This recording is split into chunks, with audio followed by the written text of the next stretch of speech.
안녕하세요. 절대값TV의 명품 PD 한PD입니다. 요즘 그 분양 시장을 보면은 입지가 괜찮은데 가격이 비싸. 그죠? 입지는 괜찮은데 가격이 비싸. 너무 비싸게 나오는 거야. 그래도 미분양은 안 돼요. 평균 한 5대1 정도의 경쟁률이 나오고 있어요. 서울 수도권에서. 자, 그런데 이 5대1의 경쟁률이라는 게 뭐냐면 제가 이게 설명을 해드릴게요. 왜 5대1이 나오는지. 자, 여러분들, 아마, 이제, 최근 이제, 한 7, 8년 동안 시장이 급등을 했잖아요. 그리고 많은 투자자들이 생겼어요, 시장에. 뭐, 진짜, 부동산 강의라는 것도 많이 생겼고, 그 강의를 통해서 많이, 이 분양권 투자를 한 사람도 많이 생겼고, 부동산 투기라는 사람도 많이 생겼고, 뭐, 심지어는 뭐 요즘 임장을 다니면서 투기를 배우는 사람들도 있잖아요. 이 시장에 이 분양권 투자하는 사람들이 분양권 투기 세력이죠. 그런 사람들이 많이 생겼어요. 그러니까 시장이 나빠도 뭐 입지가 괜찮다. 비싸도 이런 사람들은 무조건 청약을 해요. 뭐 본인이 청약을 하든지 아니면 자기 친인척 통장을 가지고 청약을 하든지 그렇게 해요. 그렇게 해서 예를 들어서 뭐 불법 거래 같은 게 있잖아요. 뭐 초피에 판다든지 아니면 전매가 풀리면 판다든지 그런 거죠. 이제 그런 거예요. 이제 그런 사람들이 한 시장에 항상 있다. 그게 분양권 경쟁률 5대1로 나타나는 거다. 뭐 그렇게 생각하시면 돼요. 그러니까 실질적으로 한 5대1 정도 나오면은 미분양이에요. 미분양. 그래서 미분양 물량이 쏟아져 나와요. 그죠? 그리고 그 사람들도 이제 이거 좀 생각보다 경쟁률이 안 나왔네 그러면은 청약을 포기하겠죠. 그런 거예요. 자, 결국은 이제 그렇게 매수를 하고 누군가가 사겠죠. 사면 이제 분양권을 산다든지 그러면 그런 분양권은 나중에 입주 때 잘 가격이 안 올라요. 아주 입주가 탁월하고 뭐 가치가 뛰어난 데 빼고는 잘 안 올라요. 그래서 꾼들이 몰려서 이런 경쟁률이 나온다. 그렇게 생각하시면 돼요. 왜 분양가가 비싼데 왜 저 가격에 저렇게 미분양이 안 나고 한 5대1 정도 나오지? 이제 그거에 대한 설명을 좀 해드린 거예요. 꾼들이 몰린다. 자, 그런데 말입니다. 이게 제가 이 분양권 투자하는 사람들을 좀 많이 알거든요.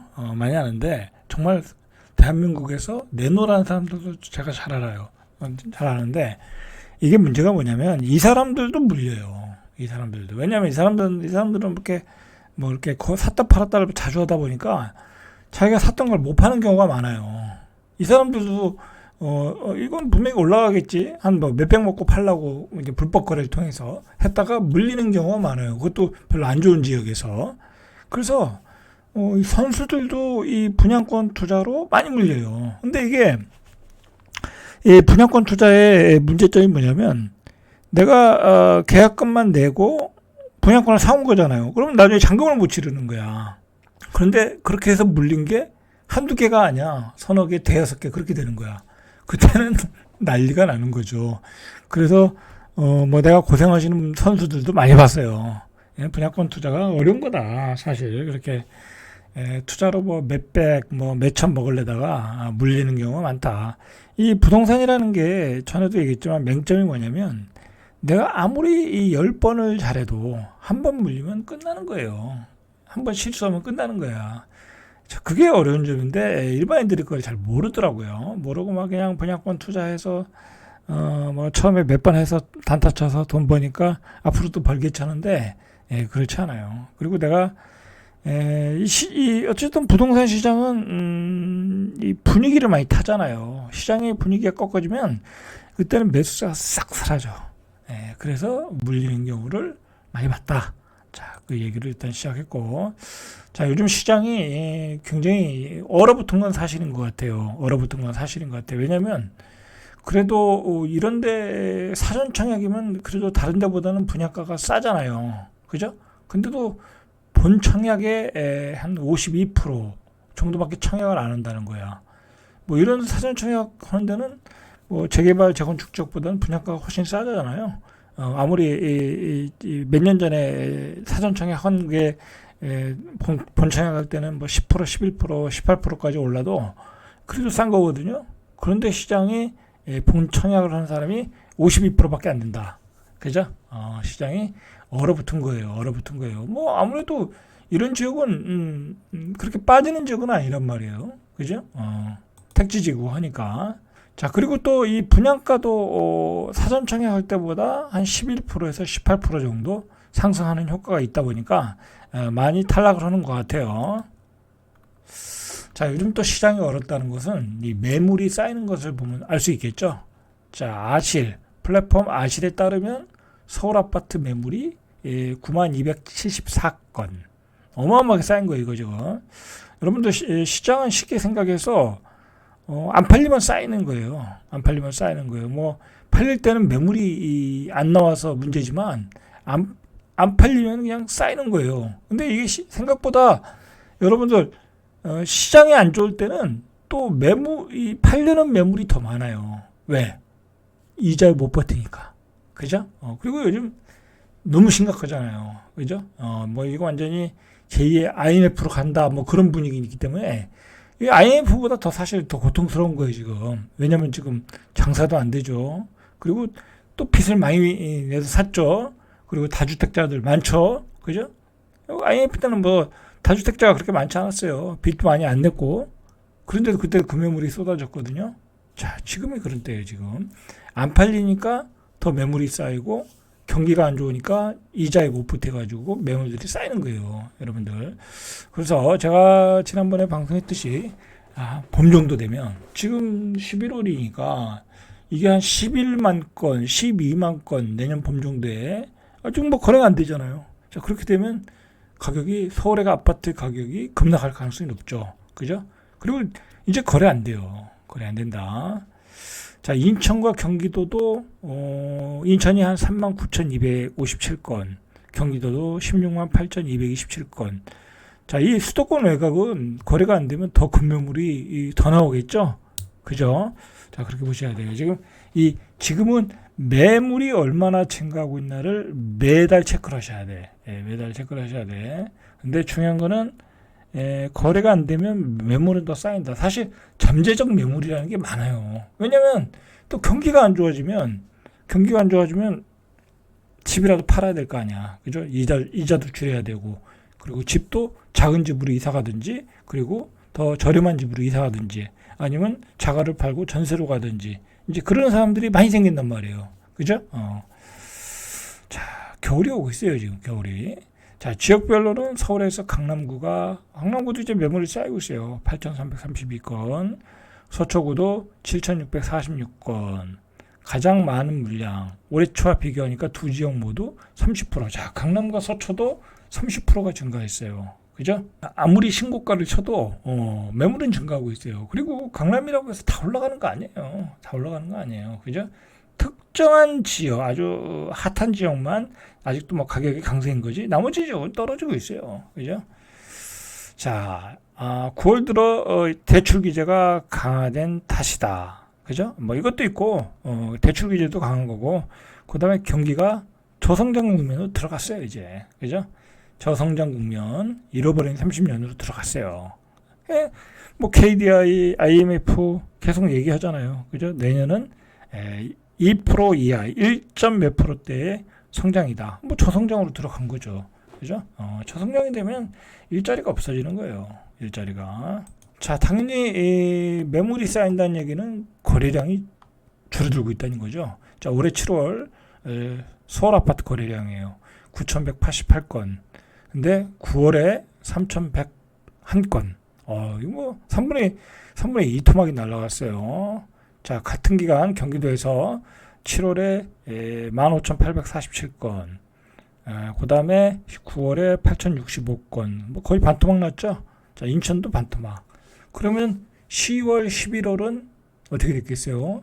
10월은 서울의 거래량이 한 2,000건 되겠죠? 그죠?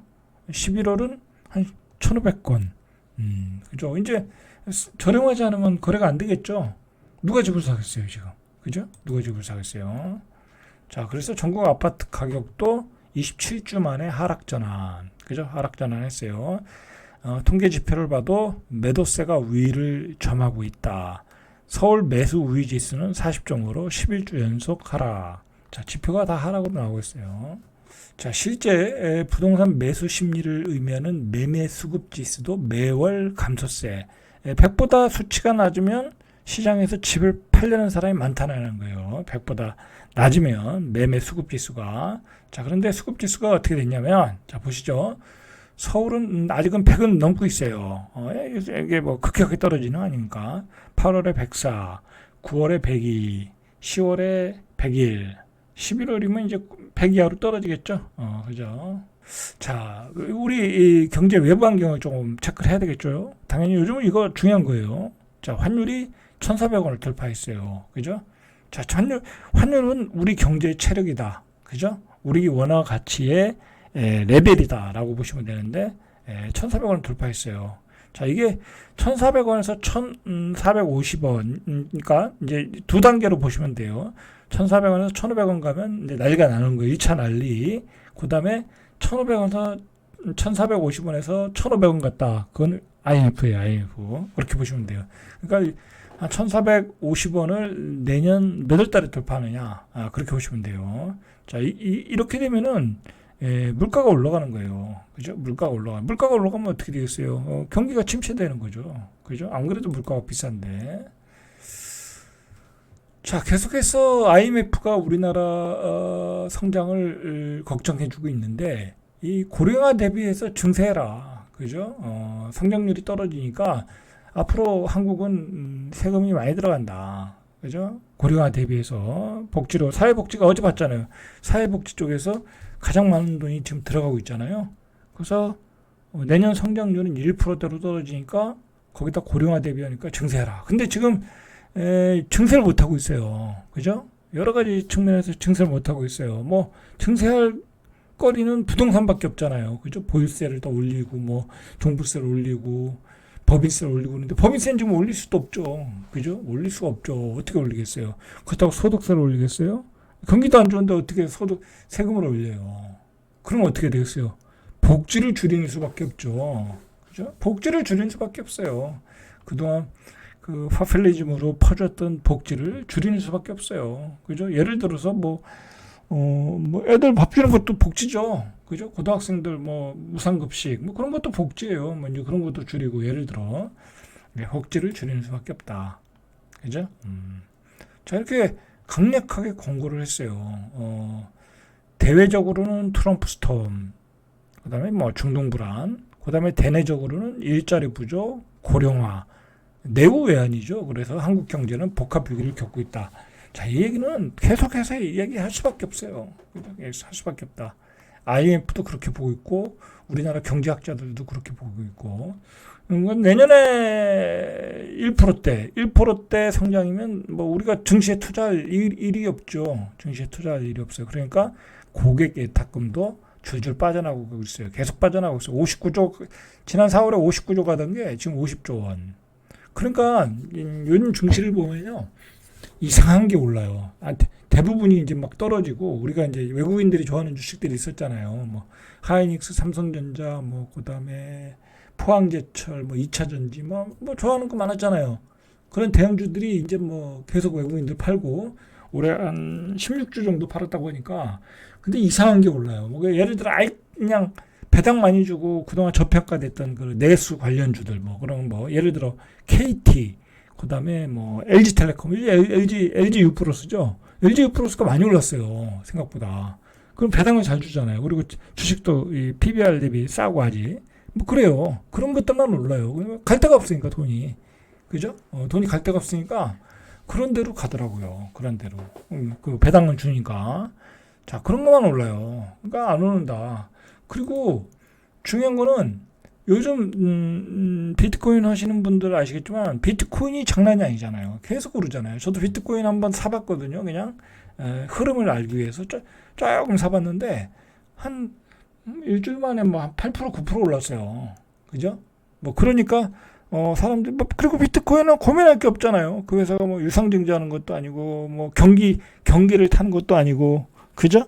그러니까 자꾸 젊은이들이 그냥 비트코인을 모아가는 게 낫겠다. 주식시장을 떠나서 비트코인으로 가자.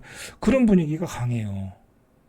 그런데다가 우리나라 코스피 지수, 코스닥 지수는 이거는 맨날 그 제자리에서 계속 떨어지고, 그리고 보세요. 이 코스닥 지수가 올해 같은 경우에 22%가 떨어졌어요. 이 코스닥의 코스피도 심각하지만 코스닥은 이건 심각한 정도가 아니라 완전히 중병에 걸렸어요. 여기는 여러분들 22%면요. 이거 개별 종목으로 들어가면 심지어는 3분의 2 토막이 날라갔어요. 한 60%에서 70% 주식 이 가격이 날라갔어요. 그런 주식이 허다해요. 그러니까 너무 부실한 회사들이 많아요. 관리가 안 된 거죠. 그러니까 감사 부적정 의견 감사 그런 거 감사에서 부적정 의견 나오면 이제 그냥 아웃시키겠다 그런 얘기가 지금 정부에서도 금감원 쪽에서도 나오는 거잖아요. 이제 정리가 필요한 거죠.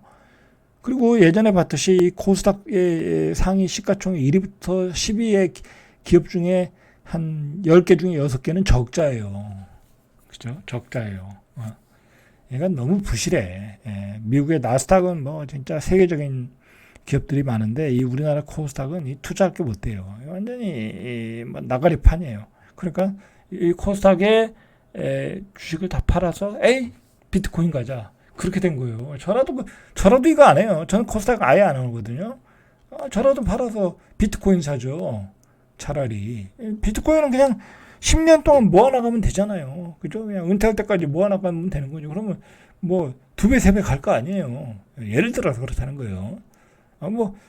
근데 기업이라는 건, 코스닥 기업이라는 건 저건 코다가 그냥 부정감사 받고 사라지잖아요. 근데 비트코인은 사라지진 않을 거 아니야. 그게 문제예요. 이게 문제다.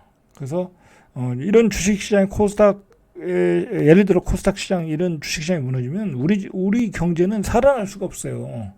그러니까 우리 입장에서는요, 이 선진국이 아닌 우리 이 나라 같은 경우에 우리나라도 경제가 어느 정도 체력이 강한 나라인데도 불구하고도 이 비트코인은 우리에게는 상당한 위협이에요. 코인 시장은. 그죠? 코인 시장은 상당한 위협. 돈의 쏠림이 코스닥 코스피로 오지 않고 비트코인으로 가고 미국의 나스닥으로 가고, 그러면 누가 한국에 투자를 하겠어요? 사실 이거 어떻게 보면요, IMF보다 더 심각한 상황이야. 이때 정치를 잘하고 이때 경제 정책을 잘 펴야 되는데 지금의 정부는 거의 경제에 대해서는 무능에 가깝잖아요. 솔직한 얘기로. 그죠? 나오는 대책이 없잖아요. 요즘 자기들끼리 싸우고 여야가 싸우고 있으니까. 요즘은 경제 정책이라는 게 없어요. 이 나라가 이게 지금 의료 시스템도 무너졌지만 이 경제 시스템도 지금 무너지고 있는 거예요. 이 외생 변수가 너무 큰 게 생겼어. 특히 코인 시장이 트럼프 이후에 갑자기 커져가면서 돈이 다 빠져나가고 있다. 그러니까 밸류업 한다 하는데, 밸류업도 이게 법률적으로 뒷받침돼서 어떤 조금 기업들이 의무적으로 좀 해야 되는 건데 그런 법적인 강제 시스템도 거의 없고, 그죠? 그렇다고 우리나라 기업들이 밸류업을 할 생각은 별로 없고, 그죠? 그런데다가 계속해서 1%대 저성장 얘기가 거의 확실히 저가고 돈은 빠져나가고, 그죠? 증시는 침체고, 증시는 무너지고 있어요. 제가 보기에 무너지고 있어요. 어디서 봤냐? 비트코인 시장이 좋다고 하면 무너지는 거예요. 그리고 이제 우리나라 주식 투자 안 해요. 우리 젊은이들이 140조의 돈이 빠져나가고 있잖아요. 그죠? 그게 증거예요, 여러분들. 그러면 어떻게 되겠어요? 부동산은 말할 것도 없죠. 그죠? 부동산은 말할 것도 없는 거예요. 이제 우리 주식시장이 무너지고, 그 다음에 우리 부동산도 같이 무너지는 거예요. 지금 매물이 쌓여가는 걸 보면 알 수 있겠죠. 이제 내년 봄 되면 거래도 안 된다. 그나마 올 겨울이 마지막 팔기회다. 그죠? 마지막 팔기예요. 빨리 파시는 게 낫겠죠. 그죠? 빨리 파시는 게 낫겠죠. 자, 절대값 TV의 명품 PD 한PD였습니다.